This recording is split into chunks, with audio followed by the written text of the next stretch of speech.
Question number 1 में, question number 1, electron पे charge ज़्यादा है कि प्रोटॉन पे? इक्वल। इलेक्ट्रॉन प्रोटॉन दोनों पे इक्वल चार्ज होता है, बिकॉज हमने पढ़ा है कि चार्ज को विदाउट साइन कंपेयर करना होता है, देखा हमने, ठीक है।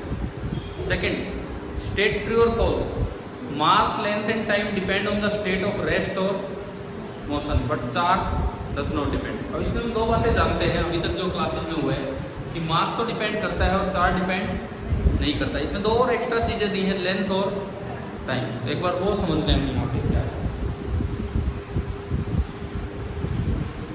देखो लेंथ और टाइम ये सब कैसे डिपेंड करता है, वही राम बलराम वाला एग्जाम्पल लेके चलेंगे, ठीक है, जो पहले दिया था हमने। मान लो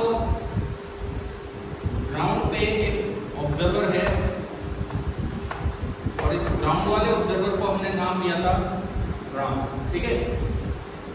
एक स्पेसशिप लेके निकल लिया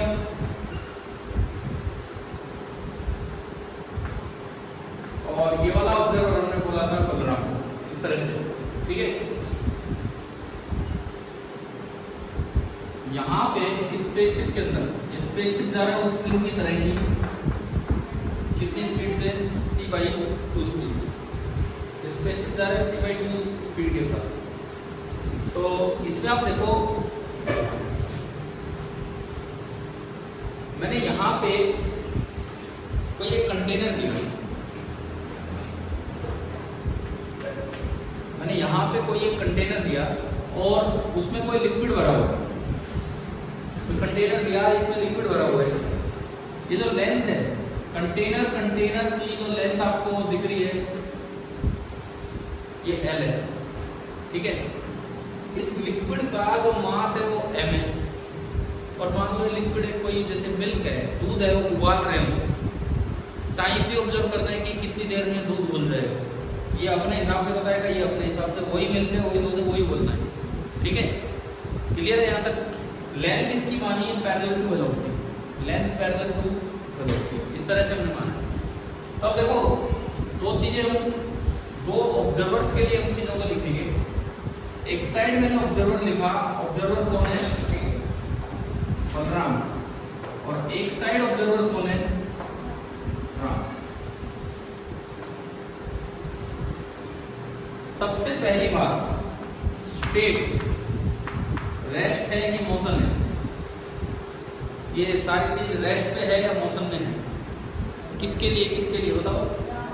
बलराम के लिए रेस्ट पे है, सब कुछ रेस्ट पे है, और राम के लिए मोशन में है।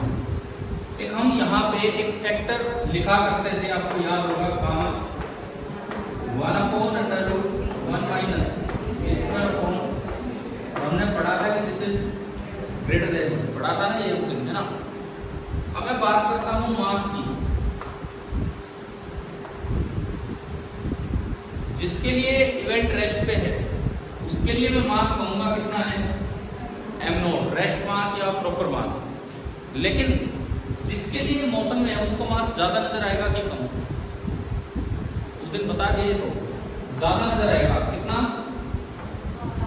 Gamma times m0।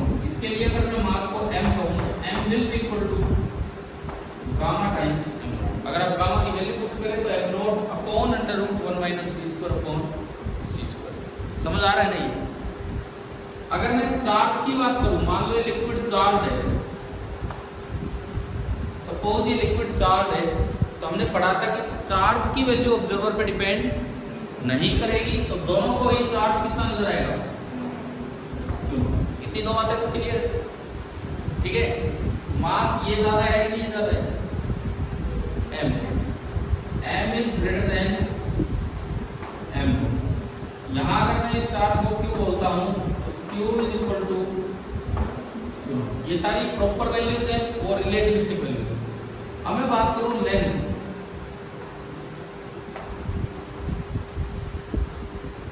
अब अगर हम बात करें लेंथ की तो लेंथ भी अलग अलग बताएंगे। आप कह रहे लेंथ है, ये ऑब्जर्वर कहेगा ये लेंथ L0 है, L0 होती है प्रॉपर लेंथ। इसके लिए वो किस पे है? रेस्ट पे है। इसके लिए वो रेस्ट पे तो ये तो कहेगा कि लेंथ कितनी है? L0। लेकिन इसके लिए लेंथ अलग होगी, मैं अगर इस रोड को तेजी से यहाँ चला तो आप हो सकता है मेरे रेस्पेक्ट, मैं तो लेके चल रहा हूँ इसको, मेरे लिए तो ये रोड किस पे है? देखो ये कोई रोड है, मैं इसको यहाँ से लेके चल रहा हूँ, तो मेरे लिए तो रोड किस पे है? रेस्ट पे। लेकिन आपके लिए road motion along the velocity, इसकी लेंथ है। तो आइंस्टाइन ने बताया कि आपके लिए अगर ये मोशन में है तो लेंथ आपको थोड़ी छोटी नजर आती है, उसको हम याद रखने के लिए बोलते हैं लेंथ कॉन्ट्रैक्शन। ये जो इवेंट है दिस इज लेंथ कॉन्ट्रैक्शन, ये जो जिस तरह से होता है, अगर कॉन्ट्रैक्शन होगा तो बताओ तो इसको लेंथ नजर आएगी एल नॉट इंटू गामा या बाई गामा, बाई गामा, ठीक है। तो इसको जो लेंथ नजर आएगी that will be L not upon gamma, और अपॉन गामा करोगे, अपॉन ये करोगे तो ये सारी चीज कहाँ पहुंच जाएगी? ऊपर। और दरअसल इस चीज को अलग से याद कर लेते हैं, क्या कहते हैं कि ये क्या है? लेंथ कॉन्ट्रैक्शन, ठीक है। ये लेंथ थोड़ी सिकुड़ गई है, जिसके लिए मोशन में उसके लिए। एक और इवेंट ना, एक और फैक्टर, क्योंकि आपके इस क्वेश्चन में, सीपीयू वाले क्वेश्चन में लेंथ है, मास है, चार्ज है, और एक और चीज क्या है? टाइम। मैंने कहा ये दूध है, ये उबल रहेगा, दूध उबाल रहे हो, हमें पता है कि जितनी देर में उबले, लेकिन टाइम मेजरमेंट भी अलग अलग हो जाएगा। ये अलग टाइम बताएगा और ये अलग टाइम बताएगा। मान लो इसने रेस्ट टाइम बताया, रेस्ट टाइम कितना बताया? तीनों। रेस्ट टाइम में से प्रॉपर टाइम होता है, तो वो जो टाइम इंटरवल बताएगा कितना टाइम लगा? टी। डेल्टा भी लगा सकते हो, क्योंकि इंटरवल जब बताते हो तो टाइम इंटरवल अक्सर हम डेल्टा टी से भी रिप्रेजेंट कर देते हैं। कोई बात नहीं, डेल्टा लगाओ मत लगाओ, इसको टाइम लगा, इसके अकॉर्डिंग टाइम मेजरमेंट पूरा दूध उबलने में कितना लगा? तीनों। ये कुछ और बताएगा। और ये जो टी होता है ये मास की तरह ही होता है, आप याद रखो। मास यहाँ ज़्यादा है ना, टाइम भी यही ज़्यादा होता है, यानी कि ये क्या है? गामा टाइम, टाइम ज़्यादा हो गया, टाइम बढ़ गया इसके लिए, समझ रहे हो? ये कह रहा है ये दूध कम टाइम में उबल गया, ये कह रहा है ये दूध ज़्यादा टाइम में उबला है। टाइम बढ़ना, बढ़ने को बोलते हैं डायलेशन। तो इस चीज को यहाँ पे नाम दिया जाता है टाइम डायलेशन। ये चीजें ढंग से ऑब्जर्व तब होगी जब स्पीड बहुत ज्यादा हो। जैसे मैंने कितनी स्पीड दी है? c/2, इतनी ज्यादा स्पीड हो। समझ आ रहा है? मतलब कुल मिला के हमने देखा कि चार में से कौन सी ऐसी चीजें जो ऑब्जर्वर पे डिपेंड नहीं करती? चार। बाकी तीनों चीजें ऑब्जर्वर पे डिपेंड है। ये वर्ड याद रखना, डायलेशन मतलब बढ़ जाना। जीएलई में भी ये वर्ड यूज हो सकता है। कल पढ़ाया था आपको कॉर्डिंग इलेक्ट्रोस्कोप, हम डाइवर्स बोल रहे थे, डाइवर्स की बजाय वो लिख दे डायलेट होगी। डायलेट का मतलब भी फैल जाना, फैल जाना मतलब बढ़ जाना। समझ आए? तो ये आपका सीपीपी नंबर 1 क्वेश्चन नंबर कौन सा है? Question number second. आप ये ऐसे डाल के अपनी कॉपी में और ये ढंग से आप नोट कर लीजिए। सीपीपी 1 क्वेश्चन नंबर 2, और ये अच्छे तरीके से आप लिख लीजिए क्या है। तो डाउट हो तो पूछ लेना।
आज लास्ट के 15 मिनट आपका टेस्ट है, आखिरी 15 मिनट 14 सवाल है।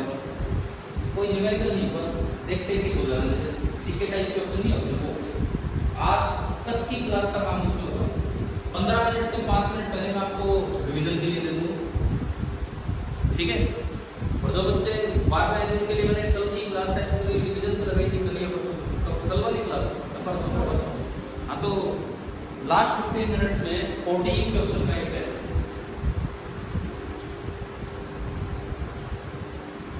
तो अभी ध्यान से अटेंड कीजिए पूरी क्लास।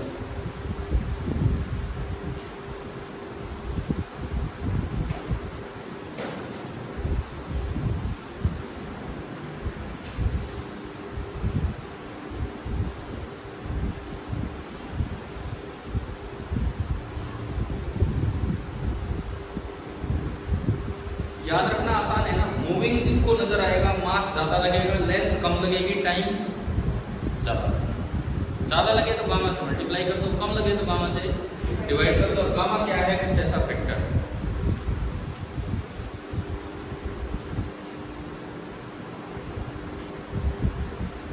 चलिए हम आगे बढ़े। क्वेश्चन नंबर नेक्स्ट देखिए आप।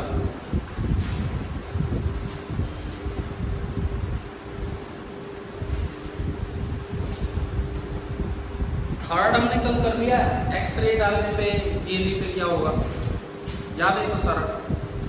Fourth, what is your opinion about the claim of a research scholar that neutrino has a charge of इतने कूलम। इन्होंने दिया है सवाल में कि रेस्ट मास न्यूट्रिनो का कितना होता है, 0। तो बताओ क्या ये क्लेम सही है गलत है? गलत है। हर्षित क्यों गलत है? जिसके पास मास ही नहीं है तो क्या उस पर चार्ज हो सकता है? पॉसिबल ही नहीं। जिसके पास मास नहीं उसके पास चार्ज पॉसिबल ही नहीं। समझ आया? तो इनमें बस ओनली रोंग, ये इसका आंसर है कि इसका क्लेम गलत है, wrong. Fifth, which forces are comparatively stronger, gravitational और इलेक्ट्रिक। उस दिन पेपर कॉम एक्टिविटी हमने क्लास में की थी। पेपर पे जब इलेक्ट्रिक फोर्स लगा वो ऊपर आ गया तो ग्रेविटेशनल से स्ट्रॉन्गर ही है, क्योंकि ग्रेविटेशन नीचे लगा। ठीक है। Sixth, which forces are weaker. आप अगर अपनी एनसीईआरटी बुक पढ़ेंगे तो वहाँ पे ये सब पॉइंट्स टू कॉर्नर में दिया हुआ है, वहीं से मैंने सवाल दिया था, बाद में करना। इसका आंसर है मैग्नेटिक फोर्स।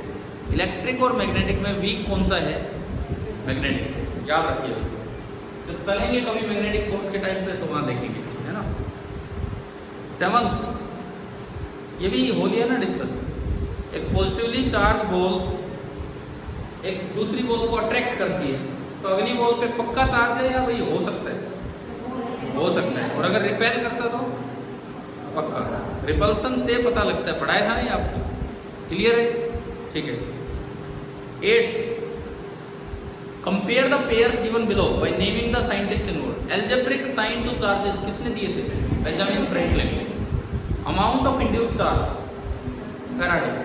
माइकल फैराडे ने बताया था कि कितना चार्ज इंड्यूस होता है। अभी हम मेथड्स ऑफ चार्जिंग करेंगे आज, तो उसमें आ जाएगा, है ना।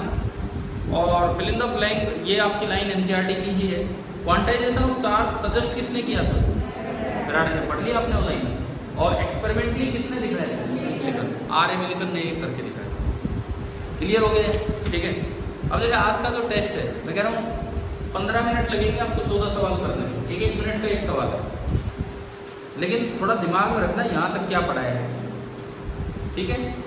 चलो तो पहले अपना काम कुछ और आगे बढ़ाएं, पूरा करें।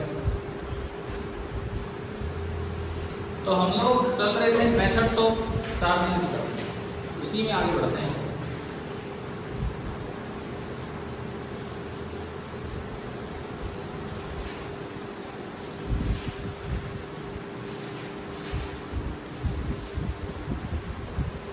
हमने 2-3 मेथड तो आपको फटाफट बता दिए।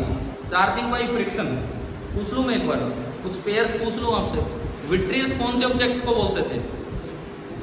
जिसमें इलेक्ट्रॉन निकले हैं, जिसमें से इलेक्ट्रॉन निकले जिसपे पॉजिटिव चार्ज ना, और दूसरे को क्या बोलते हैं? रेजोनेंस। ठीक है।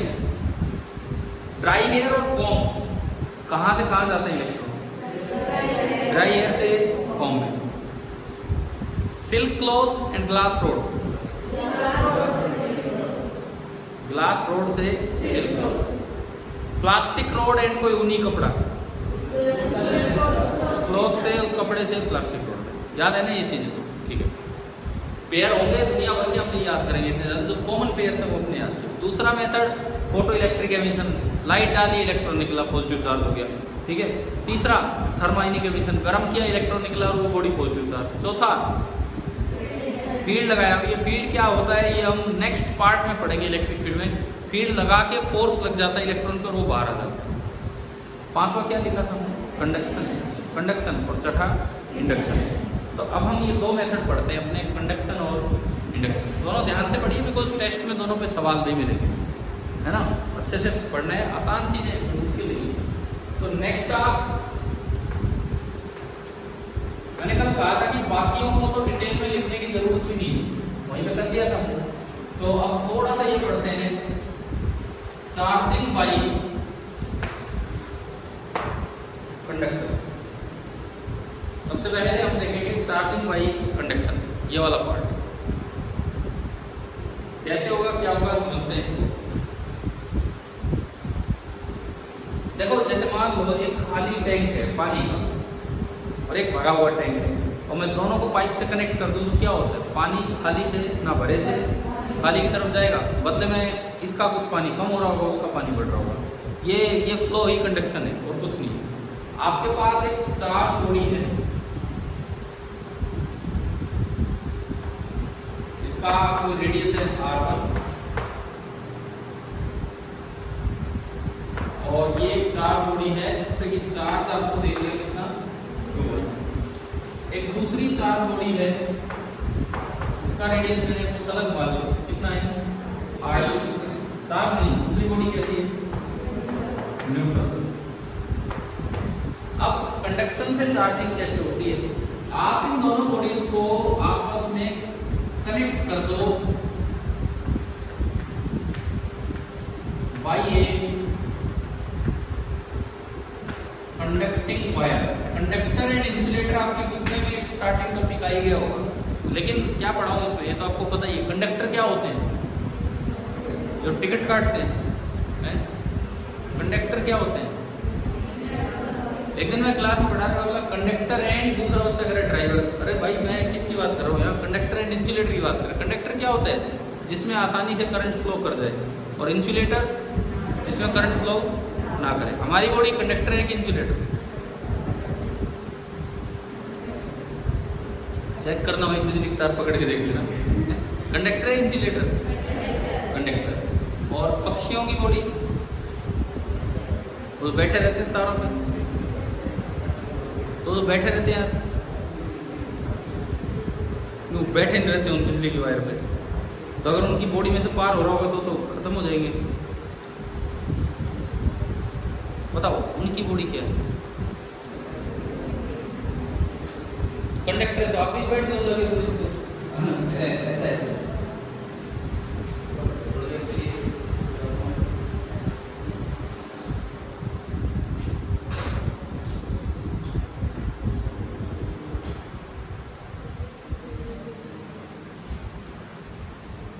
बताओ कंडक्टर, हमारी बॉडी कंडक्टर है, तो बर्ड्स की बॉडी कंडक्टर है कि इंसुलेटर,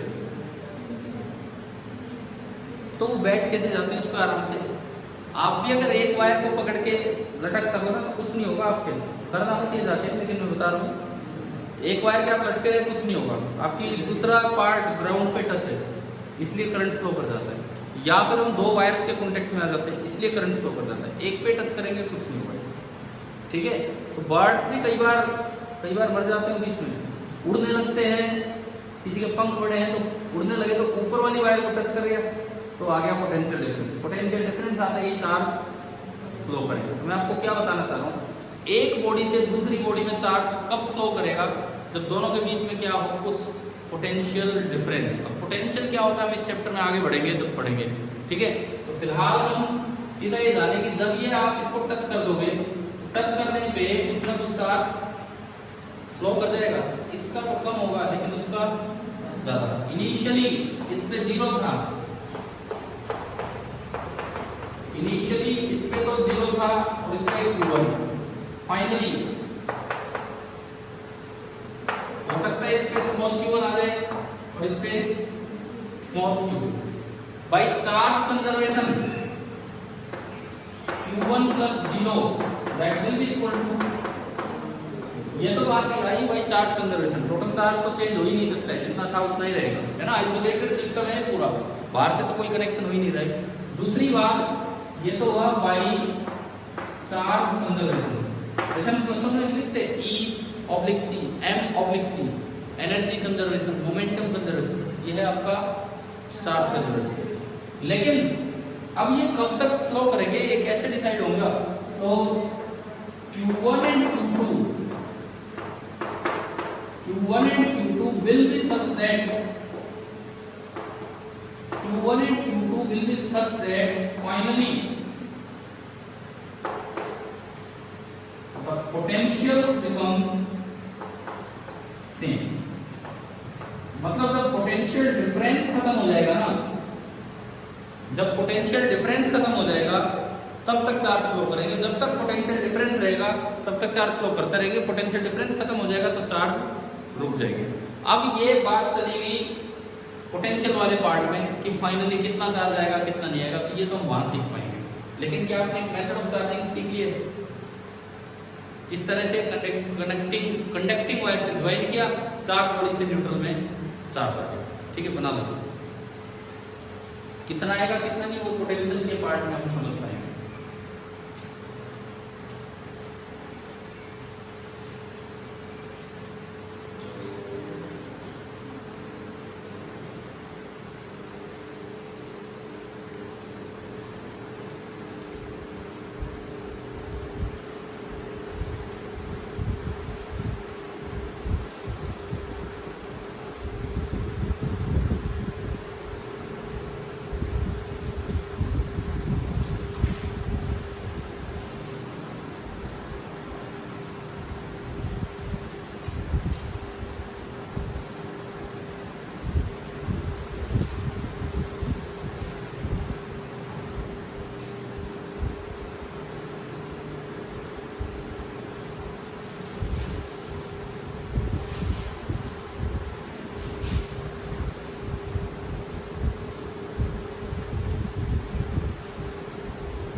हो गया। अब है ना इसमें एक स्पेशल केस आप याद रखेंगे, बाकी तो एक क्वेश्चन जाएंगे पोटेंशियल वाले चैप्टर पे, एक स्पेशल केस आप याद रखिए जिस पे आपके टेस्ट में भी एक सवाल है, 14 सवाल में से एक सवाल इसमें भी है स्पेशल केस पे। अगर दोनों बॉडीज का रेडियस सेम होता, मतलब आइडेंटिकल बॉडीज होती, if both the bodies are identical,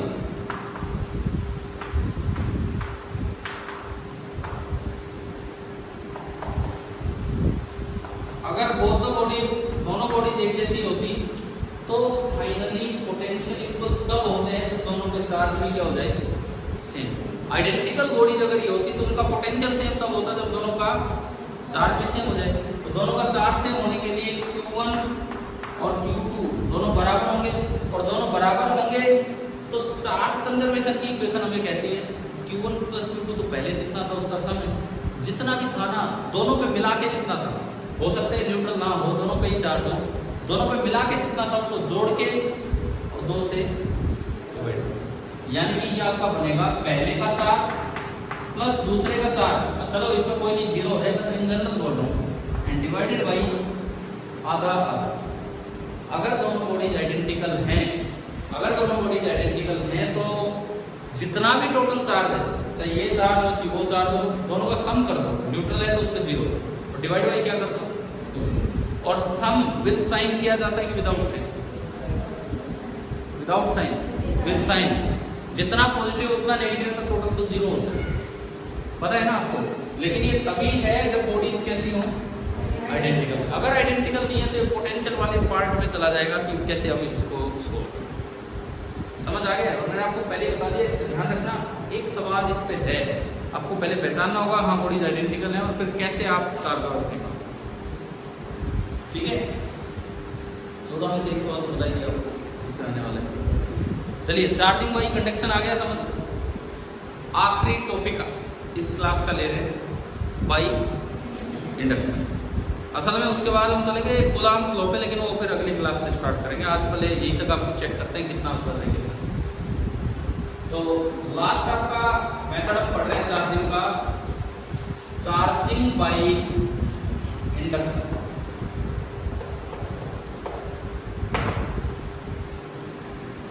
charging by induction ये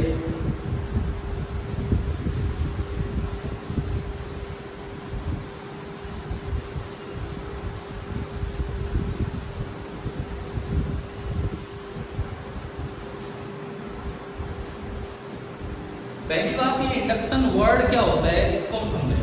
हम जो इंडक्शन इस चैप्टर में पढ़ते हैं उसे बोलते हैं इलेक्ट्रोस्टैटिक इंडक्शन। क्या याद होगा क्या वर्ड पीछे? पेपर फॉर्म एक्टिविटी भी, या जब मैंने बताया कि चार्ज बॉडी न्यूट्रल बॉडी को अट्रैक्ट करती थी, क्या वहां भी वर्ड आएगा? चार्ज बॉडी न्यूट्रल बॉडी को क्यों अट्रैक्ट करती है, यही कारण है। देखो इंडक्शन क्या होता है समझिए। इंडक्शन का मतलब होता है temporary appearance of charge. Temporary appearance of charge को बोलते हैं इंडक्शन। सपोज ये एक न्यूट्रल बॉडी है,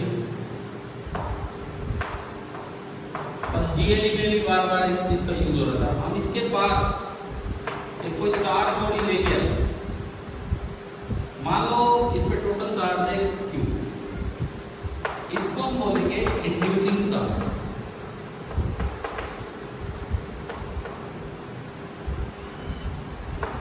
ये हमारा है इंड्यूसिंग चार्ज, कि टोटल चार्ज कितना है।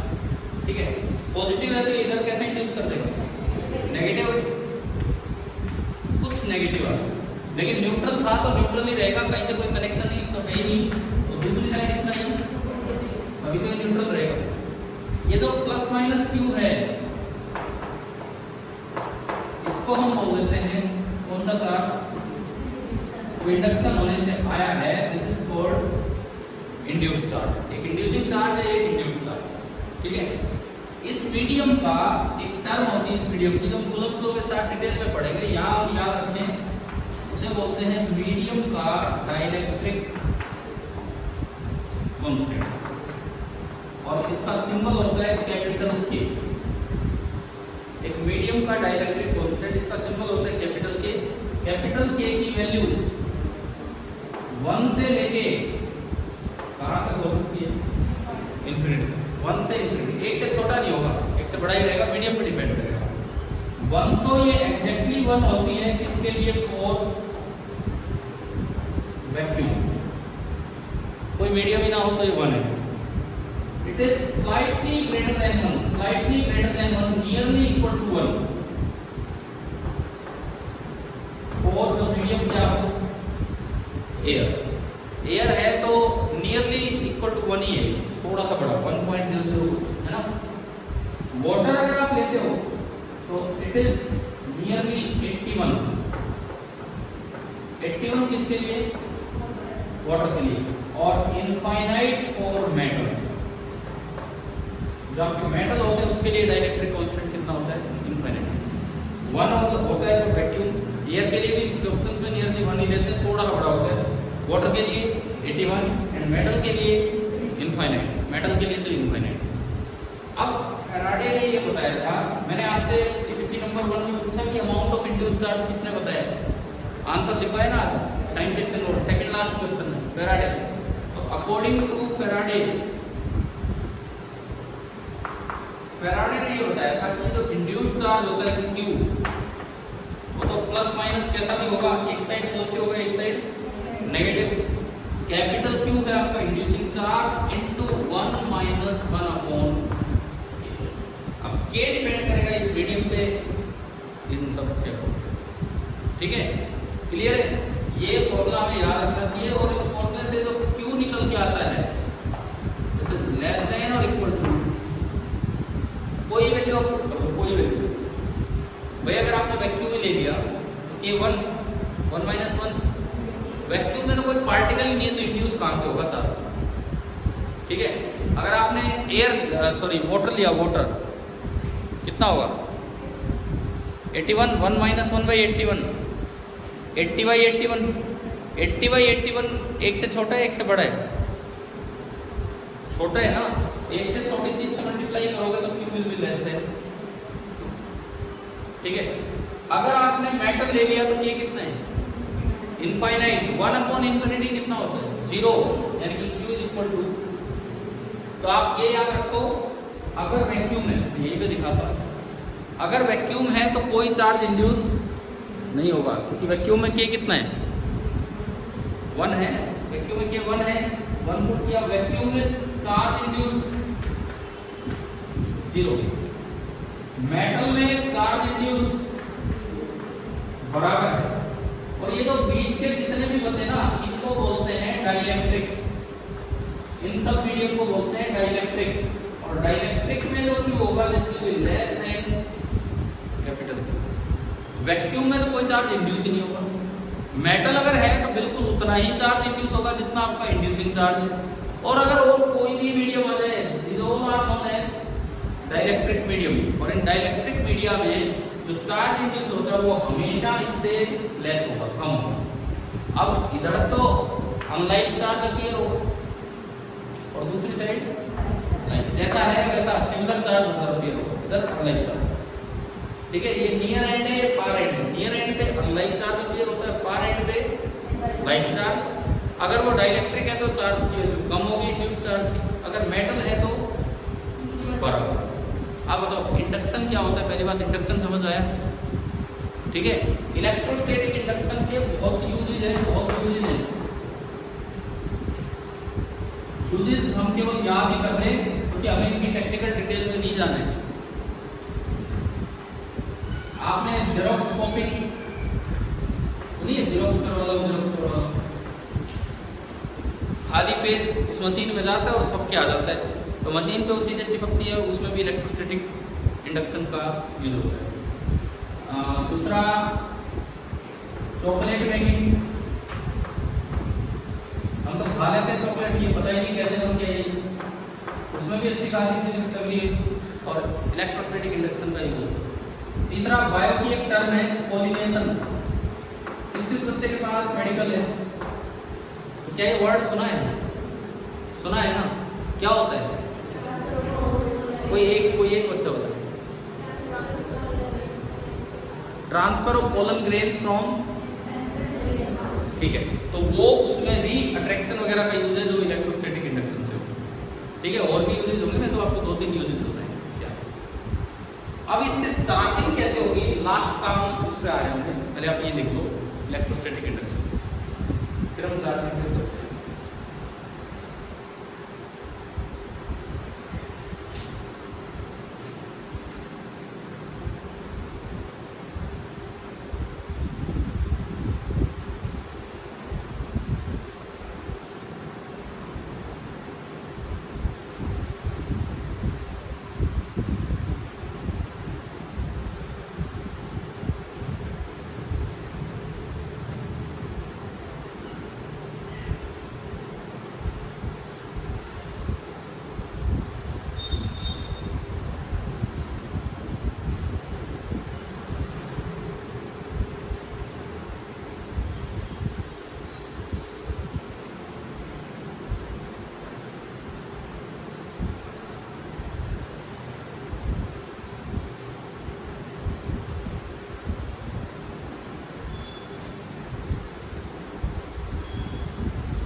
तो अब इससे चार्जिंग देख लेते हैं हम, इंडक्शन से चार्जिंग कैसे होती है।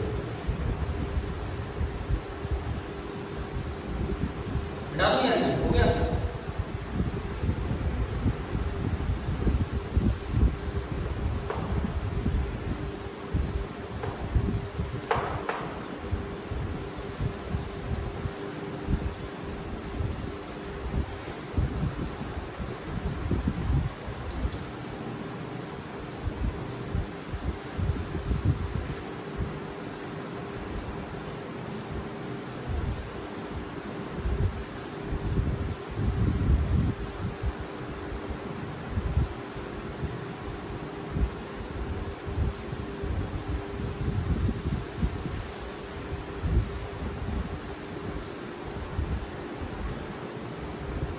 देखिए चार्जिंग बाय इंडक्शन में क्या होना है, क्या ये पूरा चार्ज है अभी?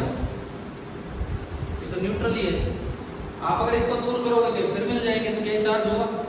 नहीं होगा। अगर आपको चार्जिंग करनी है तो आप क्या करो, इसके कांटेक्ट में पहले ही एक और स्फीयर लगा कर रखो। सपोज मैंने दो मेटल्स ले लिए, तो न्यूट्रल मेटल, मैं कहता हूं मैंने मेटल नहीं ले लिए, तो न्यूट्रल मेटल, एक ए है और एक बी। इसको क्या पता है ये दोनों अलग अलग है, और मेटल कांटेक्ट में तो एक ही नजर आएगा, तो ये तो अपना इंडक्शन करवाएगा। इधर कितना चार्ज अपीयर होगा? बराबर या कम? बराबर या कम? बराबर, क्योंकि ये क्या है, मेटल का के इनफाइनाइट होगा, उसमें पुट करेंगे तो बराबर आएगा। तो इधर तो पूरा का पूरा कितना चार्ज इंड्यूस हुआ? -2। दूसरा यहाँ थोड़ी होगा, इसके लिए तो पूरा एक ही मेटल है, वहां तक कांटेक्ट में है, इस साइड भी इतना ही चार्ज होगा, कितना? +Q। अब भी अगर आपने इसको रिमूव कर दिया तो फिर मिल जाएंगे, फिर भी नहीं हुए चार्ज, लेकिन इतना होते ही इसको हटा दो, ठीक है? इतना होते ही, इतना होने के बाद अब आप क्या करो, इसको तो ऐसे ही रखिए,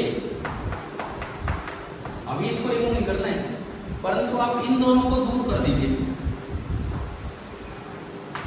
ये है और ये दूर होते ही इस पे केवल इस साइड कैसा चार्ज है, और इस पे केवल इस साइड। अब अगर आप इसको हटा भी दोगे ना, तो चाहे बीच में आ जाए, लेकिन पूरा चार्ज कितना रहेगा? -Q। इसको हटाते ही इस पे भी बीच में रीडिस्ट्रीब्यूट होगा, लेकिन पूरा चार्ज हो गया दोनों बॉडी से। ये अच्छा मेथड है कि वो कंडक्शन अच्छा मेथड है। कंडक्शन में दिक्कत क्या आती है, आप जिस बॉडी से चार्ज कर रहे हो अपनी बॉडी को, बदले में इसका चार्ज कम हो रहा था। भाई मैं इसको चार्ज कर रहा हूँ तो इसका चार्ज ही तो जा रहा था, आप ये बताओ इसमें दोनों चार्ज हो गए, इसमें कोई फर्क पड़ा? फर्क नहीं पड़ा। तो ये तो ऐसा काम हो रहा है जैसे मेरे पास एक टॉर्च है, इन दो को चार्ज करना है, टच हो जाओ, चार्ज अलग हो जाओ, बस चार्ज हो गए मेरे, तो इस पर कोई फर्क, इनको चार्ज कर दे, इनको करिए, इस पर कोई फर्क पड़ रहा है क्या? तो यानी कि जो हमने मेथड पढ़े उनमें जो सबसे अच्छा मेथड माना जा सकता है कौन सा है? इंडक्शन। समझ आ गया? इंडक्शन से चार्जिंग का एक और भी तरीका होता है, दो ना हो एक ही हो, लेकिन उसमें अर्थिंग का यूज होता है। अर्थिंग क्या होती है हम पोटेंशियल वाले चैप्टर में पढ़ पाएंगे, पोटेंशियल वाले पार्ट। तो अगर आप किताबों में कहीं अर्थिंग मिल जाए अभी, तो यूँ ना सोचना कि इंडक्शन में अर्थिंग हमने नहीं पढ़ा, वो थ्रू पोटेंशियल हम कवर कर रहे हैं। ठीक है, यहाँ तक समझ आ गया? ये पूरा नोट कर लीजिए, और 2-4 मिनट में हम आपका 15 नंबर का एक टेस्ट, 15 ही सवाल, 15 ही मिनट, ठीक है, करते हैं स्टार्ट इसका।